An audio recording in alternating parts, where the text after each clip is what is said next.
కోహినూర్ మనదేనా? తెలుగు గడ్డపైనే దొరికిందా? మీకు తెలుసా? ప్రపంచ ప్రఖ్యాత కోహినూర్ వజ్రం నిజానికి మన తెలుగు గడ్డ మీద దొరికిందని మీకు తెలుసా? కానీ అది ఖచ్చితంగా ఏ ప్రాంతమో చెప్పగలరా? Option A Golconda, option B Kollur గనులు, option C Vajrakarur, option D Panna గనులు. మరి సరైన సమాధానం ఏంటో చూద్దామా? సరైన సమాధానం ఆప్షన్ బి కొల్లూరు గనులు, కృష్ణా జిల్లా. మరి వివరణ ఏంటో చూసేద్దామా?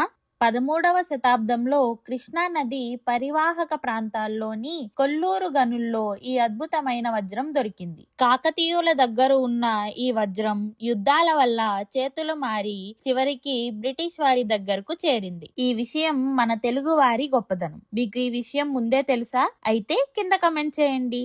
ఈ వీడియో మీకు నచ్చినట్లయితే లైక్ చేయండి. మీ ఫ్రెండ్స్ అండ్ ఫ్యామిలీ మెంబర్స్ కి తప్పకుండా షేర్ చేయండి. ఇలాంటి ఇంట్రెస్టింగ్ ఫ్యాక్ట్స్ కోసం ఇప్పుడే వెంటనే మా ఛానల్ ను సబ్స్క్రైబ్ చేసుకోండి. Thank you.